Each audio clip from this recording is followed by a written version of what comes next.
엑스데이트라고 합니다. 미국의 국가부도 예정일이 다음 달로 벌써 다가왔는데요. 뚜렷한 해결 방안이 없는 트럼프 대통령이 스테이블 코인법 통과를 서둘러서 지난 2022년에서 있었던 이 이른바 트럼스 쇼크를 좀 막으려고 하는 모습들이 관측이 되고 있습니다. 하지만 이게 가능할런지 또 코인 가격은 이런 법안 통해서 급등할런지 오늘은 이 문제 학문적으로 또 여러 각도에서 알아보는 시간 마련했습니다. 도움 말씀에 한국경제신문 한상춘 논설위원 자리에 있습니다. 안녕하십니까? 네, 안녕하십니까? 위원님, 오늘은 미국 증시가 휴장인데요. 그래서 더 통화 정책 문제라든가 국채 문제에 집중해 볼 수 있는 시간이 될 것 같습니다. 이 최근 들어서 감세로 대변되고 있는 이 공급 중시 이론과 국가 비주로 대변되고 있는 현재 통화 이론 이런 것들이 또 부상하고 있지 않습니까? 네, 트럼프 정부 그런 것 같아요. 예.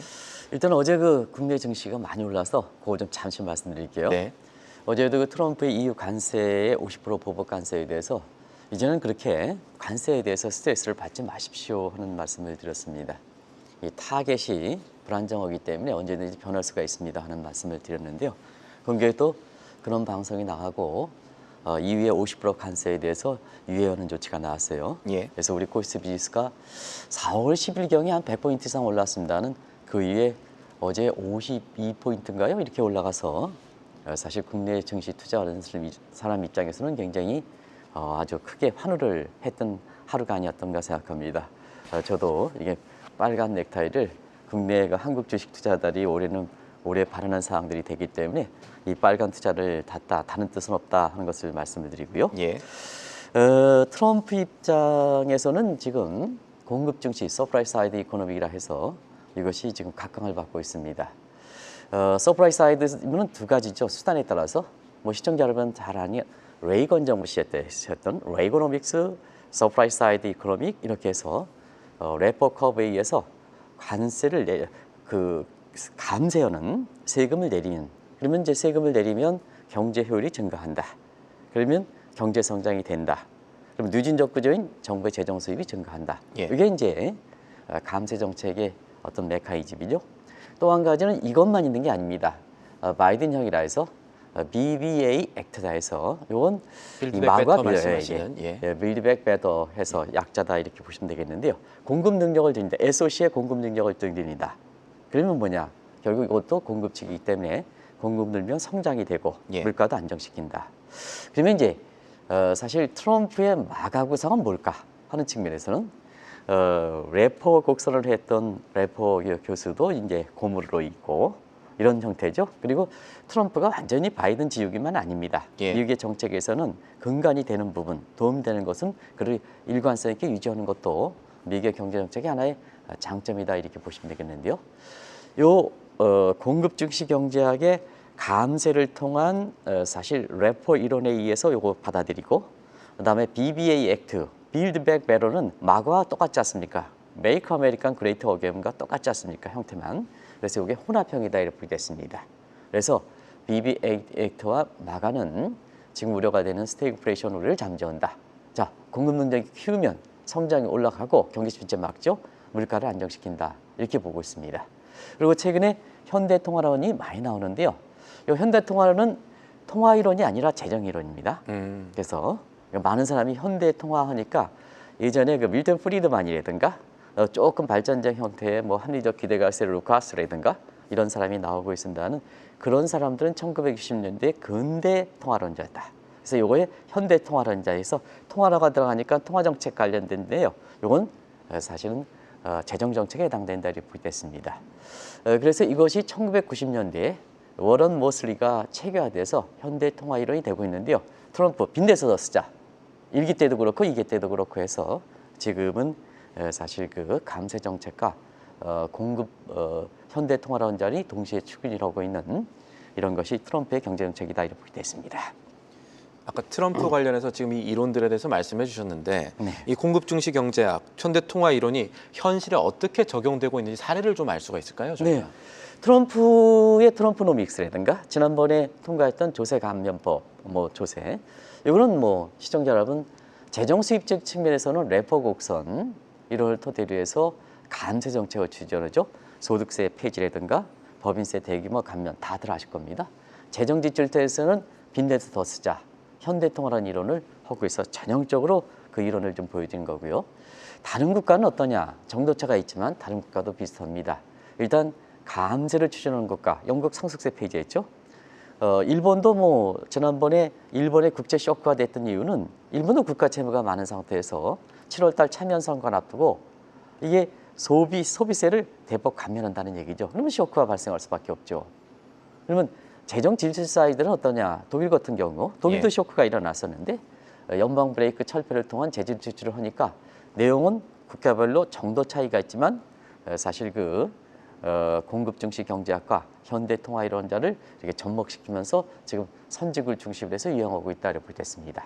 자, 그러면 시청자 여러분도 다 아시겠습니다는 왜 미국의 국채 쇼크라든가 일본의 국채 쇼크라든가 영국도 국채 쇼크 일어나고 독일도 국채 쇼크 일어나느냐? 자, 재정 수입 측에서는 감세를 한다. 지출은 지출 줄이지 않고 더 늘린다 하면 재정 적자라든가 국가 채무가 되니까 누가 하겠습니까? 저렇게 되면 일단 채권의 수요부터 줄이죠. 채권부터 수요 줄면 가격이 떨어지니까 채권 자금단위 출현해서 확 팔아버리는 거죠. 그게 이제 지금까지 나타났던 현상의 이론적 근거다 하는 것을 말씀드리겠습니다. 저희가 지금 공급 증시, 현대통화 이론 이렇게 얘기 나오는 것들은 사실 비주류 경제학 혹은 대안 경제학이라고 이제 이름 붙어졌는데 지금 상황에서 이런 이론들이 주류 경제학이랑 비교하면 경제학적으로 봤을 때 학문적 지위는 어떻습니까? 네, 우리가 주류 경제학 지위냐 비주류 경제학 지위냐 하면 경제 정책을 처방할 때 국민들의 설득이라든가 논리적 근거라든가 이런 거에 주류 경제학들은 이미 검증된 거기 때문에 사실 이것이 추진해도 국민들의 정책 시그널에 대해서 레스폰스를 해야 국민들이 그 의도대로 가야 효과가 나타나는데요. 주류 경제학은 검증된 거기 때문에 사실 그 국민의 저항이 적다. 다시 말하면 정책적인 시그널에 대해서 국민들이 의도대로 반영한다 하는 의미를 갖고 있다. 그래서 정책 효과가 좋은 거죠. 근데 비주류 경제학은 2단이기 때문에 결과적으로 보면 검증되지 않았다. 그러다 보니까 자, 정부의 정책 시그널에 대해서 예를 들어서 감세 정책이라든가 아니면 현대 통화라든가 이래서 시그널 주제에도 국민들이 저항이 많다는 얘기입니다. 그러면 효과가 적겠죠. 이런 각도에서 주류 경제학과 비주류 경제학을 한번 보겠습니다. 주류 경제학은 하나의 학문적으로 하나의 학파가 형성된 거죠. 아까 이제 우리 신앵커께서도 이렇게 경제 식견이 높아가지고 화폐 수량설에 대해서 얘기했습니다는 그거에 어떻게 접목되느냐 하는 것을 말씀드릴게요. 고전학파, 그 다음에 케인즈 학파, 그리고 마이터리스트에서 통화주의 학파 이런 것이 이제 결과적으로는 주류 경제학이죠. 그래서 하나의 학풍이 형성되면서 경제학은 실용경제 학문이거든요. 순수모 경제학도 있지만 대부분 다 경제 처방이 하기 위해서 그렇지 않습니까? 그래서 처방에 대해서 효과도 검증된 것이 이제 주류 경제학 위치다 이렇게 보게 됐습니다. 그러면 트럼프가 추진하고 각국들이 추진하는 서프라이 사이드 이코노미 공급 증시 경제학과 현대통화는 어떠냐 하면 한때 주목은 받았습니다. 그러나 대부분 다 경제 석학들이 분류하기에는 주류 경제학 지위를 찾지 못하고 그다음에 정책 처방에 있어서는 사실 스태그플레이션이라든가 대공황에 일시적으로 처방에 효과가 있을 뿐이지 경제 시스템상에 이것이 사실상 적용이 돼서 효과를 거두는 것은 아니다. 그래서 주류 경제학 위치는 아니다 이렇게 보게 됐습니다. 그래서 레이건노믹스 서프라이 사이드 이코노미라든가 현대통화라는 이론자들은 경제학 분류에서 보면 제3지대다, 제3의 경제학이다 이렇게 분류하는 시각이 강하다 이렇게 보게 됐습니다. 그리고 지금 말씀하신 화폐 수량설 이런 것은 어느 쪽에 들어갈까 하는 것은 고전학파 통화주의 하나의 부류로 세부 분류로 들어가는 거다 이렇게 보게 됐습니다. 그리고 1980년대 서프라이 사이드 이코노믹이 나왔던 보통 이제 시장에서 보면 시청자 여러분 서프라이와 디맨드 코브에 항상 균형점으로 수렴한다 하는데 예. 가격의 균형에 수렴 현상이 있을까 하는 측면은 사실 디지털이든가 이런 측면에서 이런 새로운 공급 여건, 시장 여건에서는 반드시 균형점에 수렴하지 않습니다. 그래서 물량, 프라이스 조정이 아니라 ኳ인티티 조정, 수량 조정으로 이게 되는 겁니다. 이게 메러스 그로스만의 불균형 이론이다. 이것도 제3의 경제학으로 분류된다 이렇게 됐습니다. 그래서 제가 오늘 학문적으로 이렇게 여기 얘기하는 것은 지금 트럼프가 추진하는 감세에 따른 서프라이즈 사이드 이코노미라든가 그 다음에 빚내서 더 쓰자 하는 이게 상당히 2단에 속해 있는 거다. 정통 경제학이 아니다. 국민들의 눈에 익은 경제학이 아니다. 하면 지금부터 분석하는 내용들을 감이 좋은 우리 시청자분께서 다들 아실 거로 생각합니다. 그리고 지금까지 발생했던 국제 발전이라든가 그다음에 국채 금리가 왜 이렇게 기준 금리가 떨어진데도 불구하고 올라갈까? 이런 걸 다 설명할 수 있다. 그래서 오늘 좀 시청자 여러분들 죄송합니다는 아는 체를 했습니다. 원래 전공은 뭐 아니 말고 많이 알고 경제학을- 계시니까요. 예. 경제학을 했습니다는 시청자 여러분한테 이렇게 전문적으로 얘기하면 유튜브에서 아는 체는 다르기다 아는 체 좀 했습니다. 왜냐하면 시청자분의 결론을 최근에 나타났던 현상을 결론을 빨리 도출하기 위해서 그렇다는 것을 말씀드리겠습니다. 예. 단순히 표면적으로 아는 거랑 심도 있게 아는 거랑은 또 맥락을 알아가는 측면에서 다른 게 있기 때문에 그래서 최근에 많이 이제 진단해 주시는 것들이 적중해서 시청자분들께서도 좋아해 주시는 것들도 있고요. 어쨌든 이런 배경 확인하고 미국 얘기를 해보죠. 미국의 경우에 감세를 해서 그러니까 공급 증시 이론으로 가서 기업들의 부담을 줄여주는 식으로 가든 아니면 정부가 빚을 더 내서 돈을 쓰자는 식이든 어쨌든 큰 틀에서 이건 경기 부양으로 이해를 할 수가 있을 겁니다. 그런데 지금 상황에서 이런 방법들의 효과가 유효할지가 이게 중요한 부분인데 어떻게 보십니까? 아주 중요한 지적이죠. 감세든 현대통화에서 빚내도 더 쓰든 경기 부양이 돼야 예. 정부 세수가 증가돼서 재정 적자라는 거 국가 채무 줄일 수 있고 국제 발적 줄일 수 있고 국제 금리 안정시킬 수 있는 거 아니겠습니까? 그러면 실증적으로 경제학은 실증적 항목이기 때문에 사실 국가 채무가 미국처럼 위험 수위가 도달한 것과 이것도 일본은 마찬가지고 영국도 마찬가지입니다. 근데 이때는 자, 빚내서 더 쓰자 할 때는 결과적으로 필요한 재원 조달에 문제가 있다는 얘기입니다. 왜 그럴까? 국제 수요가 없으니까요. 국제 발행할 때 국제 수요가 없으니까 결국은 이 소화 과정에서 크라우딩 아웃, 구축 효과가 발생하기 때문에 경기 부양 효과가 적습니다. 자, 실제로 그럴까? 재정 지출의 투자 승수 효과, 이게 멀티플라이 이펙트라고 합니다. 이걸 미국의 의회 예상국에서 이렇게 선출한 걸 봤습니다. 1930년대 대공황에 케인지언 이론이 나왔을 때는 그때는 재정 지출 승수가 3.5입니다. 이거 무슨 뜻이냐면 정부가 재정 지출 100으로 하면 경기 부양 효과가 350까지 늘어났습니다. 효과가 좋았다는 얘기입니다. 예. 지금은 어떠냐? 지금 1.5배, 경우에 따라서는 1배까지 봅니다. 100을 늘리면 과거에는 350 경기 부양 효과가 됐는데 지금 150분이 늘어나지 않습니다. 경우에 따라서는 100까지 늘어납니다. 근데 최근에 한국은행의 사실 컨퍼런스에서 보면 자, 미국처럼 위험 수위가 높은 국가에서 재정 지출을 늘리면 거꾸로 뭐냐? 재정 침체가 일어난다는 얘기입니다. 피스칼 스태그네이션이 일어나는 겁니다. 재정발 스태그플레이션이 일어난다. 경기는 부양되는 것보다는 침체가 되고 정부에서 막 재정 지출을 늘리니까 물가는 올라가죠. 재정발 인플레이션이 발생하죠. 침체다 물가가 올라가니까 피스칼 스태그네이션이 되는 거죠. 그리고 매크로 사이드에서는 재정 적자라든가 국가 채무가 늘어서 지금 같은 디폴트가 발생할 우려가 있죠. 자, 그러니까 엑스데이터 6월달 국가 부도 만기 예정일이 지금 앞두고 있습니다. 뚜렷한 방안을 제시하지 못하고 있습니다. 오히려 트럼프 감세법도 지난 통과시켰습니다. 예. 그러다 보니까 트러스 쇼크 위기설이 지금 제기되는 겁니다. 트러스 쇼크 위기설은 잠시 설명드리겠습니다는 이미 그 전조가 일어났죠. 지난주에 국채 발적 심했죠. 국제금리 급등했죠. 사전에 트러스 쇼크 위기설이 발생한 전조가 지금까지 나타나서 이것이 어떻게 될 건가 시청자 여러분, 미국에 국채 투자하신 분들 많고 미국에 주식 투자한 사람 많은데 이게 최대 이슈가 되는 상황이다 하는 것을 말씀드리겠습니다.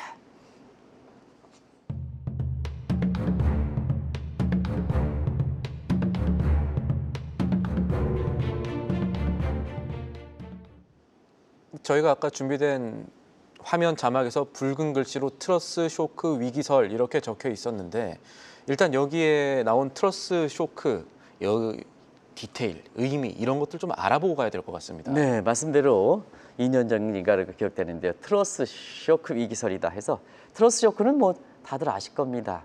영국의 총리가 트러스였었죠. 그때 예, 당시에. 리즈 트러스 총리. 예. 근데 지금 뭐냐면 사실 이분의 정책이랑 트럼프 정책이랑 어떻게 똑같은지 한번 보겠습니다. 그때 당시에 트러스노믹스입니다. 트러스를 붙여서 지금 트럼프노믹스죠. 근데 그때 대규모 감세 추진했습니다.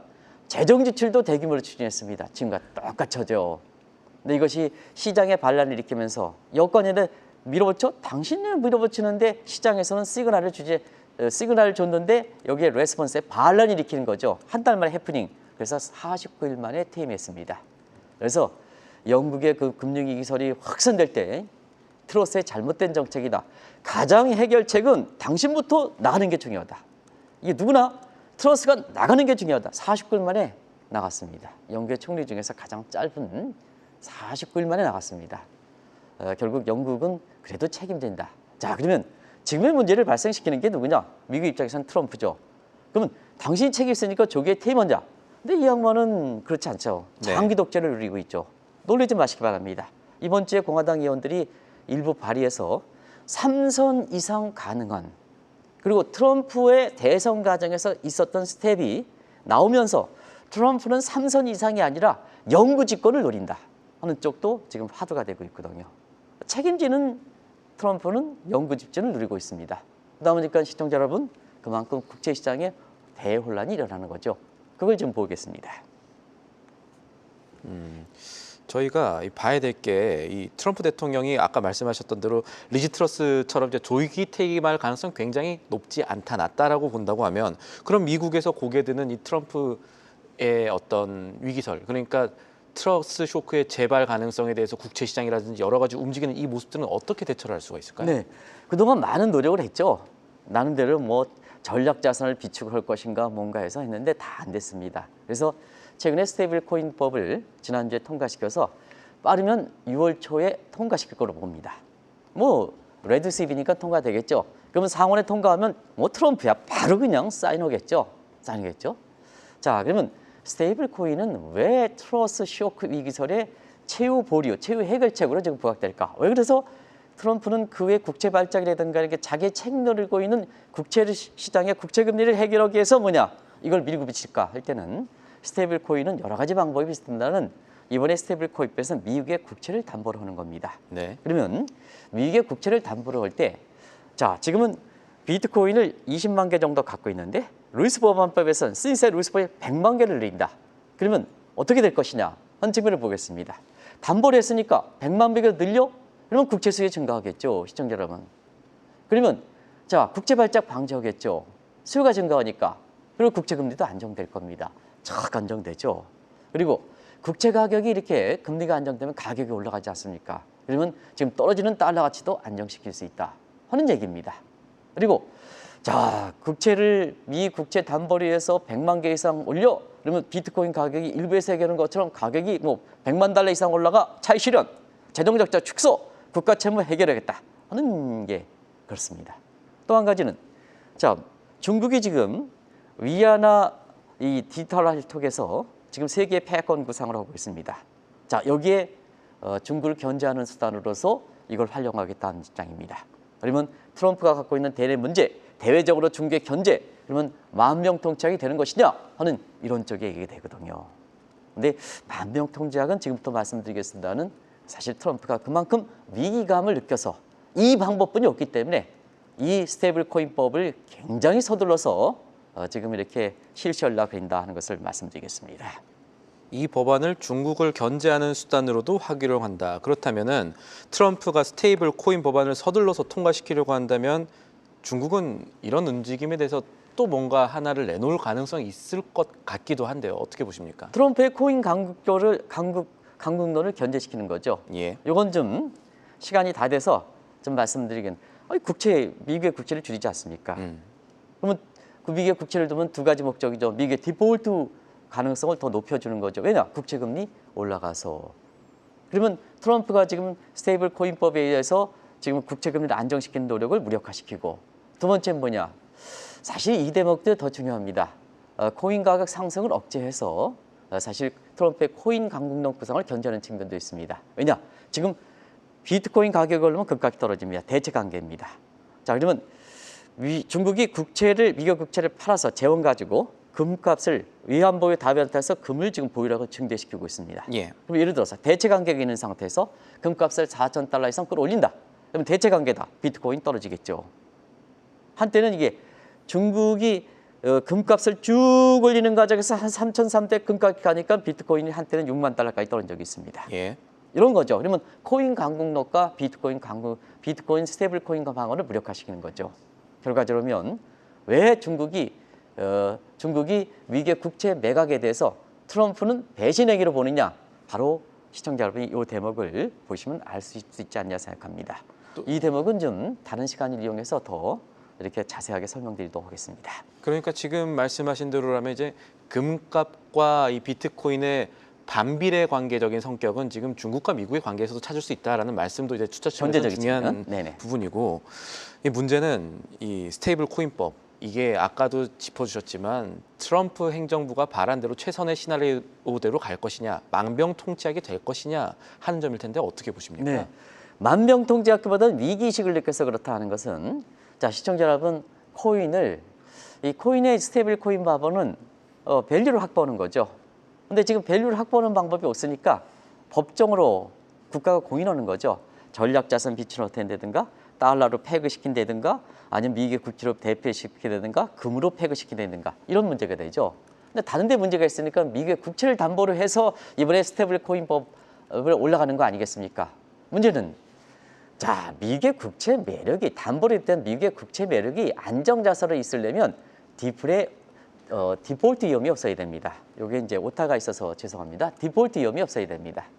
근데 트럼프는 국가 채무를 늘리면서 디폴트 위험을 증가시키면서 이 코인을 가치를 안정시키는 스타일로 미국의 국채를 담보로 시켜?